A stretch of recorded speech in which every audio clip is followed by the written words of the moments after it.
पिछले लेक्चर में हमने पढ़ा था अक्ष पर द्विध्रुव के अक्ष पर विद्युत क्षेत्र की तीव्रता, और आज हम पढ़ रहे हैं द्विध्रुव के निरक्ष पर विद्युत क्षेत्र की तीव्रता। तो सेकंड नंबर पॉइंट आज हम पढ़ रहे हैं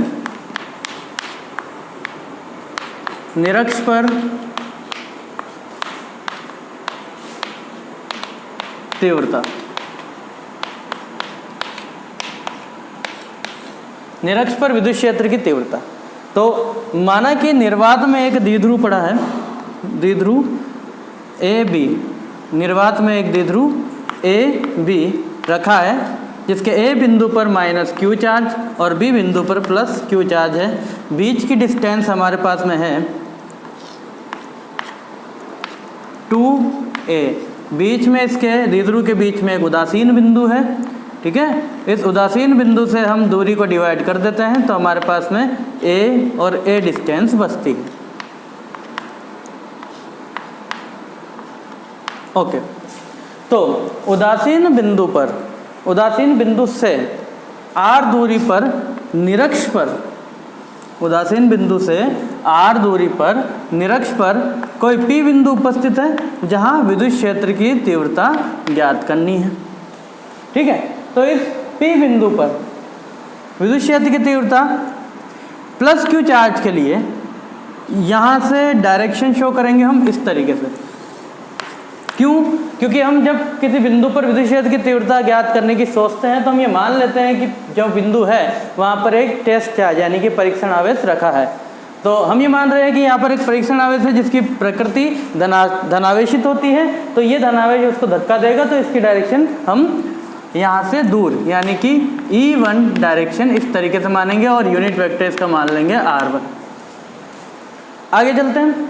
इसी तरीके से माइनस क्यू चार्ज के लिए डायरेक्शन चार्ज की तरफ ही होगी क्योंकि माइनस क्यू तो इसको खींचेगा। तो ये हो गया हमारे पास में E2 वेक्टर, ठीक है, और इसकी डायरेक्शन हम देंगे यूनिट वेक्टर R2 से, ठीक है। कैलकुलेशन करते हैं। प्लस क्यू आवेश के कारण तीव्रता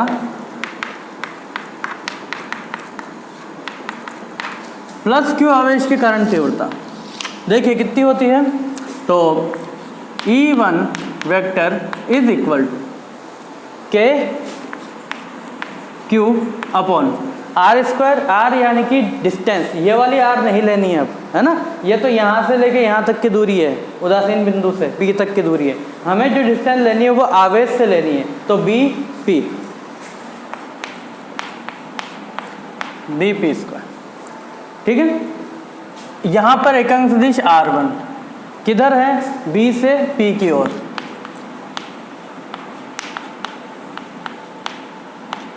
ये डायरेक्शन है इसकी, ठीक है। अब बी पी की कैलकुलेशन हम कर लेते हैं। देखो सपोज कीजिए कि सपोज क्या करना, हमारे पास में ये 90 डिग्री का एंगल है और ये न्यून कोण है। तो त्रिकोणमितीय अनुपात, ये है आपके पास में आधार, ये आपके पास में है लंब।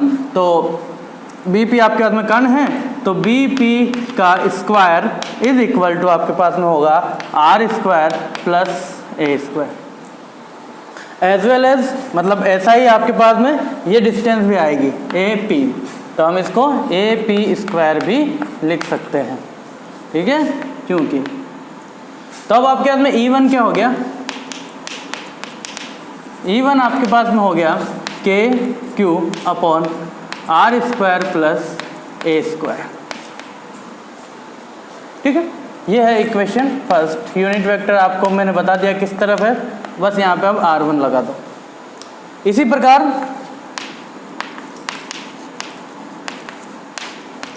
माइनस क्यू आवेश के लिए तीव्रता, माइनस क्यू आवेश के लिए तीव्रता किधर हो गई?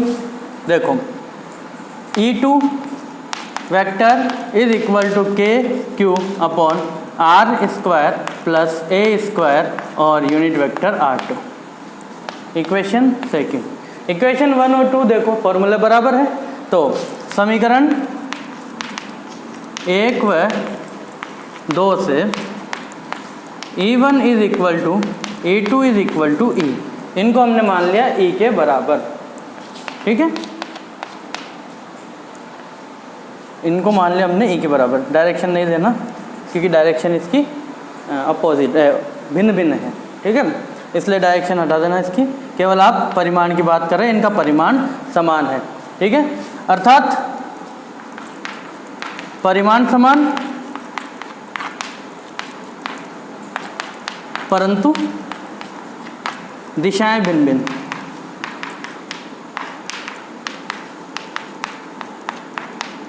अच्छा, परिमाण समान दिशाएं भिन्न भिन्न, इस कंडीशन में हम ये पता करना चाहते हैं कि आखिर इन दोनों का परिणामी किधर आएगा।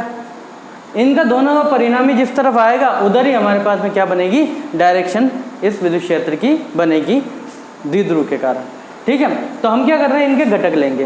तो घटक लेने पर कंपोनेंट्स,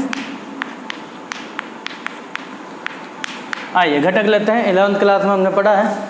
चलो इसको x और y में, तो इसका x इधर, घटक इस प्रकार से लेंगे कि ये लाइन जो है x और y दोनों तल में आती है, इसलिए आपको x एक्सिस इस तरफ बनाना पड़ेगा। आप अगर इस तरफ बनाएंगे तो ये लाइन x और y में नहीं आएगी, ठीक है ना, हाँ, तो ये x और y। अब ये एंगल आपके पास में थीटा है, ठीक है, तो ये एंगल भी आपके पास में थीटा ही होगा, ओके। तो थीटा के साथ वाली भुजा आधार है, इसको कहिए आप cos थीटा, लेकिन कौन सा, E1, तो ये है E1 cos थीटा आपके पास में, ठीक, ओके। अब आपके पास में है E2 cos थीटा, ये हो गया हमारे पास में, देखो थीटा के साथ वाली भुजा ये हो गई, सामने वाली ये हो गई, यहाँ पे इसको हम लिख सकते हैं E1 sin थीटा, लंबवत भुजा है। अब इस वाले की बात करो तो इसके लिए एक्स एक्सिस ये काम कर जाएगा, लेकिन वाई एक्सिस ये नीचे वाला काम करेगा, तो यहाँ पर ये हो गया E2 sin थीटा और ये हो गया E2 cos थीटा। तो देखिए E1 sin थीटा और E2 sin थीटा परिमाण समान है, दिशाएं विपरीत, एग्जैक्ट विपरीत है, तो क्या करेंगे, एक दूसरे को काट देंगे, तो इनका कोई भी प्रभाव हमारे पास में नहीं रहा। लेकिन जो cos थीटा वाले हैं यानी कि क्षैतिज घटक, यहाँ लिख देता हूँ, ऊर्ध्व घटक निरस्त हो जाएंगे, ठीक है, और क्षैतिज घटक आपस में जुड़ेंगे यानी कि ऐड हो जाएंगे। तो इस कंडीशन में कुल विद्युत क्षेत्र क्या हो गया, कुल विद्युत क्षेत्र की तीव्रता हमारे पास हो गई है E इज इक्वल टू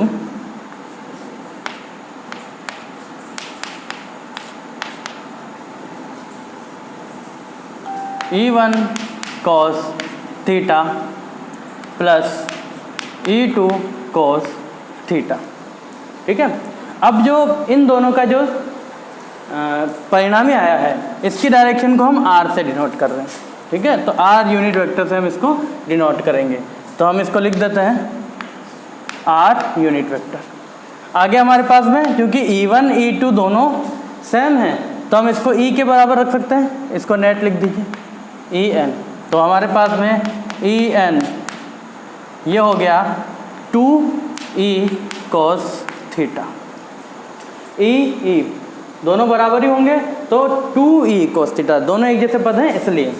तो अब आगे हम करते हैं कि E की वैल्यू हमारे पास में क्या है, तो समीकरण 1 और 2 दोनों में से जो भी चाहे आप E की वैल्यू ले सकते हो, ठीक है, ये r यूनिट वेक्टर लगा दिया हमने, दोनों में से जो भी E की वैल्यू चाहे आप ले सकते हो। तो हम ले लेते हैं E net 2 into KQ over r square plus a square, ठीक है, इंटू cos थीटा। अब cos थीटा की वैल्यू निकालते हैं, तो दोनों में से कोई भी एक त्रिभुज ले लो, OPA ले लेते हैं, त्रिभुज OPA से cos theta is equal to, cos theta लाल कक्का आधार बटा कर्ण, आधार है आपके पास में a और कर्ण है आपके पास में r square plus a square, तो कर्ण का स्क्वायर है तो इसको क्या करेंगे, हम इस तरफ शिफ्ट कर देंगे, तो अंडर रूट में r square plus a square बचेगा। तो cos थीटा की वैल्यू हमारे पास में हो जाएगी a upon R square plus A square under the root. इस वैल्यू को उठा के यहाँ रख दीजिए, तो हमारे पास में बन गया E net is equal to 2k/q upon R square plus A square into A upon R square plus A square का अंडर रूट। देखिए दोनों पद एक जैसे हैं, एक की घात 1 है, दूसरे की घात आधी है, तो दोनों जुड़ेंगे क्योंकि आधार समान है, घातें जुड़ेंगी। आगे पढ़ते हैं।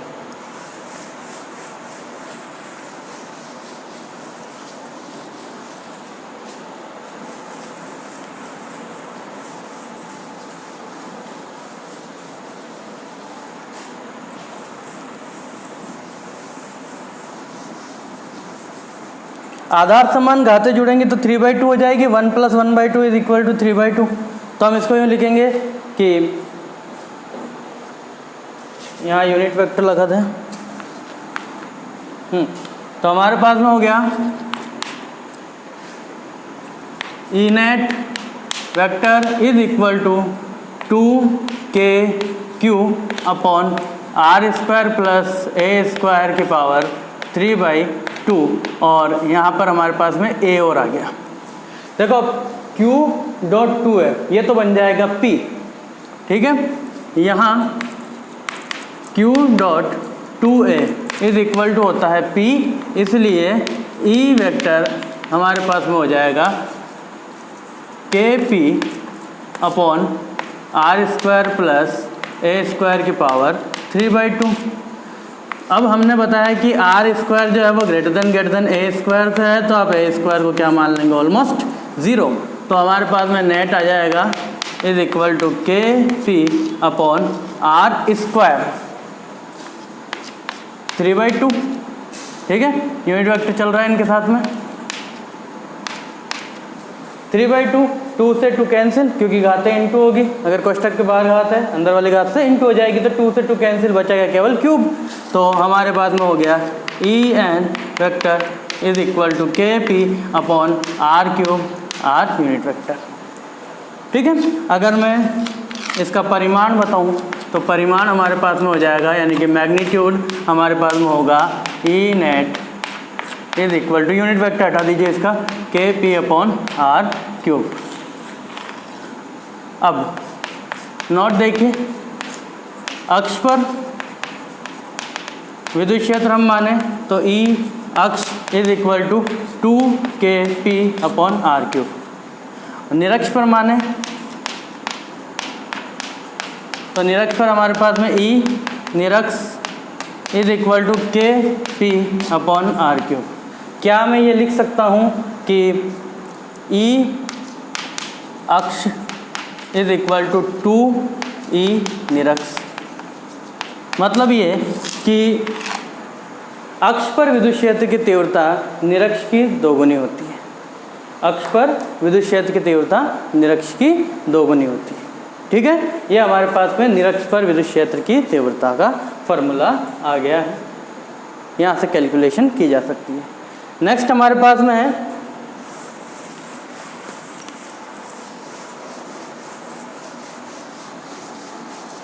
एक समान विद्युत क्षेत्र में विद्युत द्विध्रुव पर बल आघूर्ण।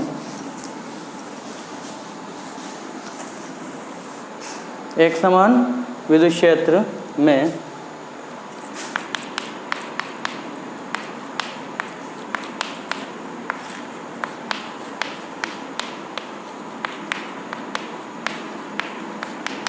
विद्युत द्विध्रुव पर बल आघूर्ण।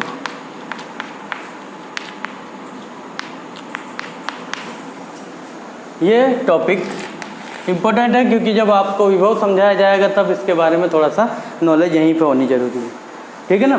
देखो विद्युत द्विध्रुव एक समान विद्युत क्षेत्र में, पहली बात तो एक समान विद्युत क्षेत्र बनाना है। एक समान विद्युत क्षेत्र मतलब कि विद्युत क्षेत्र में प्रत्येक बिंदु पर विद्युत क्षेत्र का मान समान होना चाहिए। एक ऐसा स्थान है, एक ऐसी जगह है निर्वात में जहाँ पर प्रत्येक बिंदु पर विद्युत क्षेत्र का मान समान है। अब हम क्या करते हैं, विद्युत क्षेत्र को हमेशा लाइनों से शो करते हैं। तो लाइनें आपके पास में एकदम समांतर होनी चाहिए, बीच की दूरी एकदम बराबर होनी चाहिए, आप इसको कहेंगे एक समान विद्युत क्षेत्र। ठीक है, ओके। अच्छा, लाइन हमेशा प्लस से माइनस की ओर चलती है, तो इधर आप प्लस मान सकते हैं, इधर आप माइनस मान सकते हैं। इसमें एक द्विध्रुव बना है, द्विध्रुव रखा है थीटा एंगल पर, इस तरीके से। यहाँ आपके पास में ए पॉइंट, यहाँ आपके पास में बी पॉइंट। बी पॉइंट पर रखा है प्लस क्यू चार्ज और ए पॉइंट पर रखा है माइनस क्यू चार्ज। तो विद्युत क्षेत्र में जब आवेश रखे होते हैं तो प्लस क्यू चार्ज पर बल लगता है इस डायरेक्शन में, इसको कहेंगे आप F1 वेक्टर। ठीक है, वैल्यू कितनी देवे, तो क्यू ई, क्योंकि विद्युत क्षेत्र का मान है आपके पास में ई, तो क्यू ई वैल्यू इसकी दे सकते हैं। इसी तरीके से जब नेगेटिव होगा तो उस पर इस तरीके से बल लगेगा। ठीक है, तो यहाँ पर F2 is equal to Q E vector. अच्छा, क्या आपको बल के मान बराबर दिख रहे हैं, परंतु डायरेक्शन विपरीत दिख रही है। एक चीज़ और बता दूं मैं आपको कि इनके बीच की डिस्टेंस है 2a, यहाँ पर आपको इनकी आधी आधी करने की ज़रूरत नहीं पड़ेगी, और ये लंबवत दूरी दो आवेशों के बीच की। नाम दे देते हैं AB और इसको नाम दे देते हैं P। ठीक है, ये एंगल है थीटा, थीटा एंगल से बड़ा है ये एंगल थीटा है। अब कैलकुलेशन की बात करते हैं। यहाँ पे हो क्या रहा है, देखो 11वीं क्लास में हमने पिंडों की साम्य अवस्था के बारे में अध्ययन किया था, इक्विलिब्रियम के बारे में हमने पढ़ा था। उसमें ये कहा जाता है कि कोई भी पिंड पूर्णतः साम्य अवस्था में, यानी कि संतुलन की अवस्था में तब होगा जब या तो वो स्थानांतरण गति नहीं कर रहा हो, स्थानांतरण और घूर्णन दोनों ही गतियाँ नहीं कर रहा हो, या फिर स्थानांतरण गति कर रहा तो एक समान वेग से कर रहा हो, घूर्णन गति कर रहा हो तो एक समान वेग से कर रहा हो, कोणीय वेग से कर रहा हो। देखो क्या होता है कि लास्ट जब 11वीं क्लास हमने पढ़ी थी ये चैप्टर संतुलन वाला, तो इसमें बताया गया था कि या तो उस पर लगने वाला बल आघूर्ण शून्य हो, या फिर बाह्य बल शून्य हो। बाह्य बल जब शून्य होगा तब क्या होगा, और बल आघूर्ण शून्य होगा तब क्या होगा, अगर इस पर लगने वाले समस्त बाह्य बलों का योग, वेक्टर सम करना इसको है ना, समस्त बाह्य बलों का सदिश योग शून्य होता है तो पिंड जो होता है वो संतुलन की अवस्था में होता है, स्थानांतरण गति में। ठीक है, और जब बल आघूर्ण का भी सदिश योग भी शून्य होता है तो वह घूर्णन गति में भी संतुलन की अवस्था में होता है, और जब दोनों ही संतुलित होती है तो पूर्णतः संतुलन अवस्था में पिंड आ जाता है। तो आपको कुछ चीज़ें ध्यान रखनी है, एक परिमाण कैसा होना चाहिए, दिशा, बल का परिमाण, दिशा और क्रिया रेखा। देखो बल का परिमाण समान है, दिशा विपरीत है, तो स्थानांतरण गति नहीं करेगा।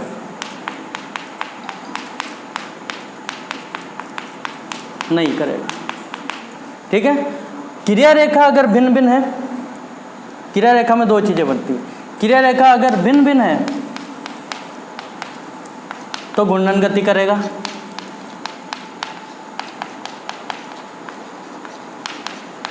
और अगर एक ही है, समान है, तो घूर्णन गति नहीं करेगा।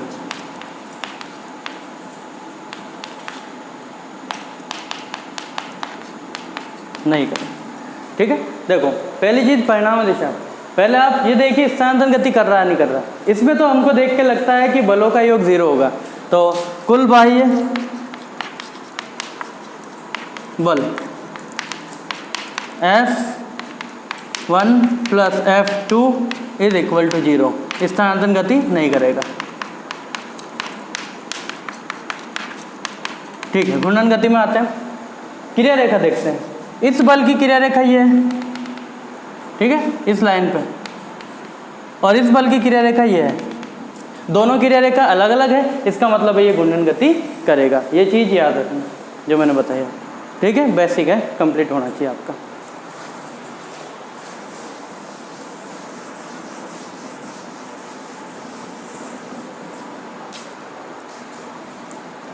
तो द्विध्रुव पर एक बल युग्म कार्य करने लगा जिसकी दिशा विपरीत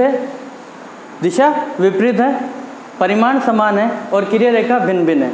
अगर एक समान विद्युत क्षेत्र है तो ये सिर्फ घूर्णन गति करेगा, लेकिन अगर असमान विद्युत क्षेत्र होता है तो ये घूर्णन गति के साथ साथ स्थानांतरण गति भी करने लग जाता है, क्योंकि उस कंडीशन में फिर आपके पास में बलों का परिमाण बराबर नहीं आता, क्योंकि ई का मान चेंज होता है। तो फिर ये कैसे चलता कि विद्युत क्षेत्र है, फिर ये घूम रहा है और घूमते घूमते घूमते घूमते आगे भी चल रहा है, तो घूर्णन और स्थानांतरण दोनों गतियाँ करने लग जाता है। अभी हम क्या कह रहे हैं, स्थानांतरण गति नहीं करेगा। क्यों? क्योंकि बलों का योग क्या है, शून्य है। अब परंतु बलागुण शून्य नहीं है,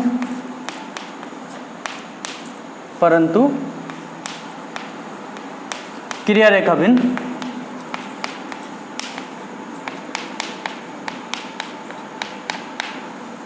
इसलिए बल युग में इसको घुमाएगा,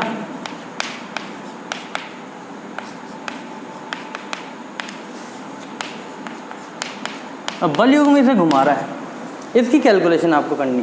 तो बल आघूर्ण, अतः बल आघूर्ण होता है टो बराबर बल इंटू लंबवत दूरी, बल इंटू बलों के बीच की लंबवत दूरी। ठीक है, तो देखिए बल आघूर्ण टो,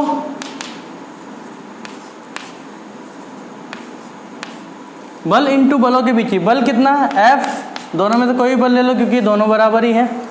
ठीक है, यहाँ लिख दो क्योंकि F1 is equal to F2, परिमाण बराबर है इनका।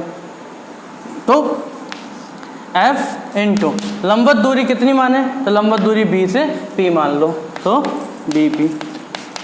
ठीक है, त्रिभुज AB P से देखिए BP का मान निकालना है, तो sine theta is equal to, sine theta होता है हमारे पास में लंब बटा कर्ण, तो लंब है आपके पास में BP और कर्ण है आपके पास में 2A, तो BP is equal to 2A sine theta. ठीक है, अतः अच्छा F का मान क्या है, F is equal to QE, तो दोनों मान उठाए क्या करें आप इक्वेशन में रख दें। इसको इक्वेशन आप फर्स्ट दे सकते हैं, इसको सेकंड दे सकते हैं, इसको, तो इक्वेशन समीकरण 2 से अगर मैं समीकरण 2 में इनका मान रख देता हूँ तो उस कंडीशन में हमारे पास में टो बचेगा QE into 2A sine theta. अच्छा 2A और Q को साथ ले लेते हैं जो कि P बन जाएगा, तो Q डॉट 2A, ये तो P बन गया, और E साइन थीटा। इसको हम लिख सकते हैं tau is equal to PE sine theta. ठीक है, क्योंकि Q डॉट 2A आपके पास में P होता है। यह आपके पास में बल आघूर्ण का मान है, परिमाण है। ठीक है, सदिश रूप क्या होगा, सदिश रूप होता है आपके पास में tau vector is equal to P cross E, P small है, E कैपिटल है, तो P क्रॉस E वेक्टर। अब दिशा कैसे देंगे, तो दिशा इसकी दक्षिणावर्त पेंच के नियम से होती है। अगर P को आप इस डायरेक्शन में बनाते हैं और E को अगर आप इस डायरेक्शन में बनाते हैं तो P से लेके E घूमेगा तो डायरेक्शन टो की ऊपर आएगी। ठीक है, इस तरीके से आप इसकी डायरेक्शन दे सकते हैं दक्षिणावर्त पेंच के नियम से भी। ठीक है, अब कुछ केस हैं इसके जो बता देता हूँ मैं आपको।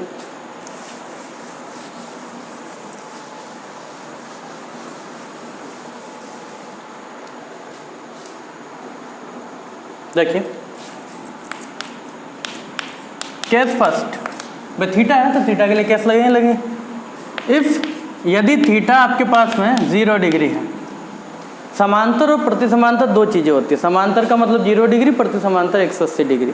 ठीक है, हम ले रहे हैं तो sine 0 degree is equal to 0, sine 0 degree is equal to 0, तो आपके पास में टो की वैल्यू क्या हो जाएगी, 0।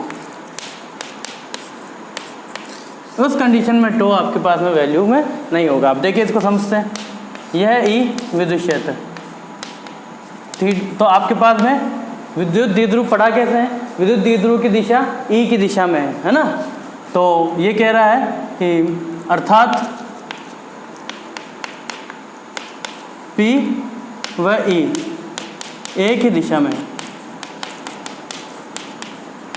अच्छा, तो P की दिशा होती है माइनस से प्लस, तो हमेशा P आपके पास में इस तरीके से रखा है, यहाँ माइनस यहाँ प्लस, माइनस और plus charge, minus Q plus Q. तो P की डायरेक्शन भी ये हो गई और E की डायरेक्शन भी ये हो गई। इस कंडीशन पे इसका कोई बलागुण कार्य नहीं किया, इसलिए ये घूमा भी नहीं। ठीक है। Case second, if theta is equal to 90 degree, तो साइन 90 की वैल्यू तो 1 होती है, साइन 90 इज इक्वल टू 1। ठीक है। तो इस कंडीशन में टो लगेगा मैक्सिमम, टो की वैल्यू हो जाएगी मैक्सिमम कितनी, पी ई। ठीक है। इसका मतलब क्या हुआ कि ये विद्युत क्षेत्र है और इसमें ये इस तरीके से खड़ा है, माइनस क्यू चार्ज यहाँ पे, प्लस क्यू चार्ज यहाँ पे, ये द्विध्रुव इस तरीके से खड़ा। तो ये 90 डिग्री का एंगल बन रहा है विद्युत क्षेत्र से। ठीक है। आगे आपके पास में case third, theta is equal to 180 degree. 180 degree, इस कंडीशन में क्या होगा कि जो भी इस तरीके से माइनस इधर प्लस इधर पड़ा, उधर डायरेक्शन चेंज हो जाएगी, यानी कि P व E की दिशा विपरीत, दिशा विपरीत। और दिशा अगर विपरीत है तो ये संतुलन अवस्था में, देखो ये है स्थायी संतुलन, इसको कहते हैं स्थायी संतुलन। स्थायी संतुलन, याद रखिए इसको। स्थायी संतुलन मतलब जब इस कंडीशन में पड़ा है तो इस पर कोई बल लग नहीं रहा है ना, संतुलन की अवस्था में। लेकिन जब ये उल्टा हो जाएगा, जब इसकी डायरेक्शन इधर हो जाएगी कि माइनस इधर, माइनस क्यू और प्लस क्यू इधर, जबकि विद्युत क्षेत्र की डायरेक्शन इधर है, तो उस कंडीशन में ये करेगा क्या है, स्थायी संतुलन में आने की कोशिश करेगा, इसलिए ये घूम के वापस अपनी जगह पर आ जाएगा, प्रारंभिक स्थान। इसलिए ये अस्थायी संतुलन है ना। जैसे हम कहते हैं ना कि रबड़ से बांध के कोई पेन बांधा और पेन को हम घुमाते जा रहे हैं, अब पेन पे इतना ज़्यादा फोर्स हो गया कि वो टॉर्क हो गया कि अब वो घूम कर वापस अपनी प्रारंभिक स्थिति में आ जाए, तो वही कंडीशन इसमें है। ठीक है ना, उस तरीके से ये कार्य कर रहा है। तो ये है आपके पास में इलेक्ट्रिक फील्ड, पूरा चैप्टर हो गया। कल हम न्यूमेरिकल देखेंगे इनके कुछ। ठीक है।